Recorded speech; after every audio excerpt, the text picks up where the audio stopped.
আপনার বাচ্চা যারা স্কুলে আছে 100% বাচ্চাদের সকালে ঘর পেটে খেয়ে আসছে কিনা আপনার ক্লাস টিচার জিজ্ঞেস করতে হবে। ও সকালে যদি একটা ডিম সিদ্ধ আর একটু আলু ভর্তা দিয়েও ভাত খেয়ে আসে তাও ওর জন্য সেটা শরীরের জন্য পুষ্টিকর খাবার খেয়ে স্কুলে যাওয়া, সে বাচ্চা যত মানে মনোযোগের সাথে লেখাপড়া করবে, ও কিন্তু যদি একটা অভুক্ত বাচ্চা সে কখনোই কিন্তু সে মনোযোগটা দিতেও পারবে না।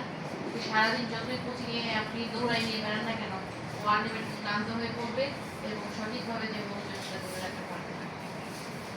এই জন্য আমি আহ্বান জানাবো আজকের এই পুষ্টি সপ্তাহে যারা স্কুল এবং বিশেষ করে হাই স্কুল এবং প্রাইমারি স্কুলের যে বাচ্চাগুলো আছে, এই বাচ্চাগুলোর ক্লাস টিচাররাও একটা বড় একটা ব্যানার দেওয়া বিভিন্ন স্কুলগুলোতে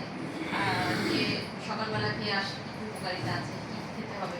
একটা বাচ্চা, এগুলো একটু বাচ্চাদেরকে দেখানো এবং ক্লাসে একটা ক্লাস নেওয়া বাচ্চাদের যে তুমি পুষ্টিকর খাবার না খাও তাহলে তুমি বড় হতে পারবো না, তুমি সঠিক খাবার দিলে গঠন হবে না। তো এইটা ইনশিওর করা দরকার আমাদের যে একটা স্বাস্থ্যকর বা সুস্থ জাতি গড়ে তোলার জন্য পুষ্টিকর খাবার, সুষম খাবার তাকে ইনশিওর করা আমাদের জরুরি। আজকে পুষ্টি সপ্তাহের শুভ উদ্বোধন ঘোষণা করছি এবং এর পরবর্তী কার্যক্রমগুলো সফল